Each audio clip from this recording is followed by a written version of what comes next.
जय श्री कृष्ण। दोनों पक्षों ने अपने अपने शंख, अपनी अपनी नगाड़े बजा करके युद्ध की घोषणा कर दी। युद्ध की घोषणा होने के पश्चात दोनों पक्षों में खलबली का मचना स्वाभाविक था। जैसे ही भीष्म पितामह ने अपना शंख बजाया, उधर से उसके उत्तर के रूप में पांडवों के हर योद्धा ने शंख बजा करके युद्ध की आवाज का उत्तर दिया। अब जैसे ही युद्ध की ये सूचना सबको मिली, तो उस समय उनमें आपस में क्या प्रतिक्रिया होगी, तो उसको जानते हैं हम आज के श्लोक के माध्यम से और अर्जुन की शारीरिक प्रतिक्रिया तथा हाव भाव के माध्यम से। जैसे ही युद्ध के नगाड़े बजे, तो संजय धृतराष्ट्र को क्या बताते हैं? तो संजय धृतराष्ट्र को बताते हैं, अत व्यवस्थितान दृष्ट्वा धृतराष्ट्रान कपिध्वजः प्रवृत्ते शास्त्र संपाते धनुरुद्यमे पांडवः ऋषिकेशम तदा वाक्यम इदम आहा महीपते। अब संजय धृतराष्ट्र को बताते हैं, युद्ध की एक एक स्थिति का वर्णन करते हुए वो कहते हैं कि उस समय क्या हुआ। जैसे ही दोनों पक्षों ने अपने अपने शंखों की आवाज करके युद्ध के आरंभ होने का संकेत दिया, तो उस समय अर्जुन ने क्या किया? उस समय अर्जुन ने हनुमान के चिन्ह की ध्वजा वाले रथ पर बैठकर अपना धनुष उठाया और बाण चलाने के लिए तैयार दिखाई देने लगा। तो संजय कहते हैं, हे राजन, आपके पुत्रों को जब अर्जुन ने अपने विरुद्ध व्यूह रचना में खड़े देखा, तो अर्जुन ने उस समय श्री कृष्ण की ओर मुंह मोड़ा और उनको संबोधित करने लगे। अब क्या संबोधित करने लगे वो हम बाद में जानेंगे। पहले हम इस बात को स्पष्ट करते हैं कि संजय ने अर्जुन के लिए किसी और नाम का प्रयोग ना करके उसको इस श्लोक में कपिध्वज कह करके क्यों संबोधित किया। एक एक शब्द के पीछे कोई ना कोई रहस्य छुपा होता है। और इस श्लोक में जब संजय ने कपिध्वज का प्रयोग किया, कपि का अर्थ होता है बंदर, और वो बंदर का प्रयोग करते हैं हम हनुमान जी के लिए, और ध्वज का अर्थ है पताका। अब जिसके रथ पर हनुमान जी की पताका है, उसको क्या कभी कोई युद्ध में हरा सकता है? तो ये पहले ही संजय धृतराष्ट्र को सूचित करना चाहते हैं कि जिसके रथ पर कपिध्वज है वो है अर्जुन, और कपिध्वज जिसका साथ दे रहे हैं, इसका मतलब युद्ध में उनकी विजय निश्चित है। तो रथ पर महावीर हनुमान के चिन्ह की ध्वजा दिखाई दे रही है, और हनुमान के ध्वज की जो चिन्ह है वो दिखाई दे रहा है। इसके पीछे क्या कहानी है, आज हम उसी को जानते हैं। और इसके पीछे की कहानी के माध्यम से भी श्री कृष्ण पूरी जनजाति को ये संदेश देना चाहते हैं कि अहंकार किसी को नहीं छोड़ता, और अहंकार ऐसा एक अवगुण है जिसने अर्जुन को भी नहीं छोड़ा। अर्जुन को भी अपने विद्या पर, अपने धनुष और बाण पर एक बार अहंकार हो गया।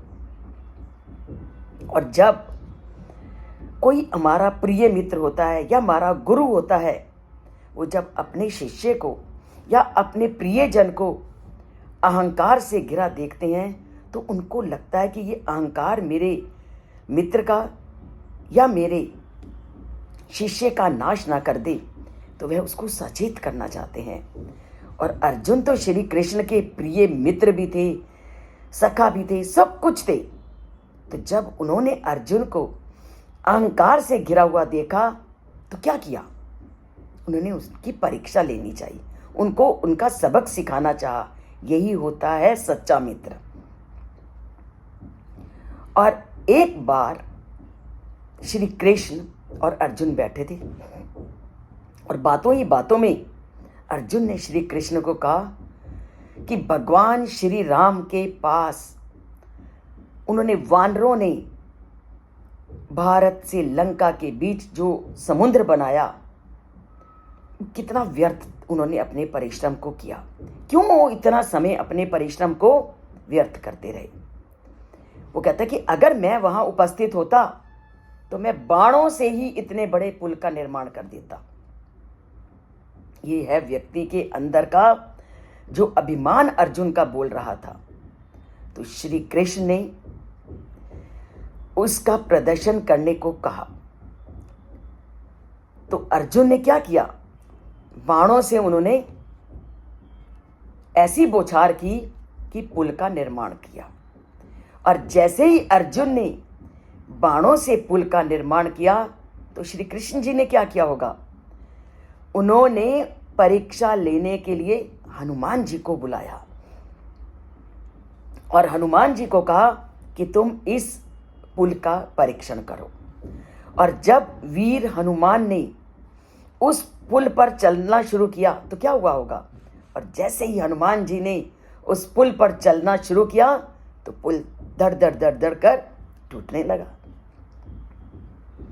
तब अर्जुन को ये ज्ञात हो गया कि बाणों के द्वारा बनाया गया पुल कभी भी भगवान श्री राम की सेना के भार को सहन करने के लिए उपयुक्त नहीं होता। उस समय उनको अपनी भूल का, अपने अहंकार का ज्ञात हुआ और उन्होंने बहुत क्षमा मांगी। तब वीर हनुमान जी ने अर्जुन को शिक्षा दी कि कभी भी अपने बल और कौशल पर घमंड मत करना। तुम्हारी कितनी भी शक्ति हो, तुम्हारा कितना भी ज्ञान हो, तुम्हारे पास कितना भी धन दौलत हो, तुमने घमंड नहीं करना। और उन्होंने अर्जुन के ना मांगने पर भी अर्जुन को अपनी इच्छा से यह वरदान दिया कि महाभारत के युद्ध के दौरान वह उसके रथ पर आसीन रहेंगे। तो अर्जुन के रथ पर हनुमान के चित्र के साथ ध्वजा लगाई गई थी, जिसके कारण उनका नाम पड़ा कपिध्वज। ये है श्री कृष्ण के महिमा का और अपने प्रिय लोगों का उद्धार करने का एक तरीका। श्री कृष्ण के जो प्रिय बने उन्होंने कभी उनका नाश नहीं होने दिया। और अगर वो व्यक्ति कभी बुराई के मार्ग में चला भी है तब भी उन्होंने कदम कदम पर अपने मित्र की, अपने भक्त की, अपने सेवक की रक्षा की है, जैसे उन्होंने अर्जुन के अहंकार को दूर किया। तो श्री कृष्ण हमें कहते हैं कि ना हमें अहंकार करना है और अहंकार से हमेशा बच करके रहना है, क्योंकि अहंकार हमेशा व्यक्ति को विनाश की ओर ले जाता है। तो हम ऐसी बुराइयों से बचें, तो बचें कैसे? इससे बचने का एकमात्र साधन है उस परम पिता परमात्मा की भक्ति, उस परम पिता परमात्मा के प्रति समर्पण। तो करते हैं उनके प्रति भक्ति, करते हैं सब कुछ उनको समर्पण, उस परमात्मा से अपना नाता जोड़ के। और अगर चैनल को सब्सक्राइब नहीं किया तो चैनल को एक बार सब्सक्राइब करते हैं और प्रति पल मन में उस परम पिता परमात्मा का स्मरण करते हैं। जिसने किया स्मरण उसके हो गए सब काम पूर्ण।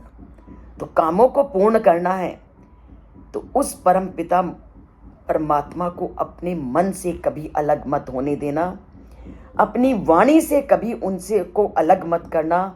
जय श्री कृष्ण बोलते चलना, जय श्री कृष्ण बोलते चलना। तो बोलते हैं जय श्री कृष्ण, लिखते हैं जय श्री कृष्ण, और उस परम पिता परमात्मा की भक्ति के साथ अपना संबंध जोड़ते हैं और एक नाता जोड़ते हैं। तो लिखिए जय श्री कृष्ण, बोलिए जय श्री कृष्ण।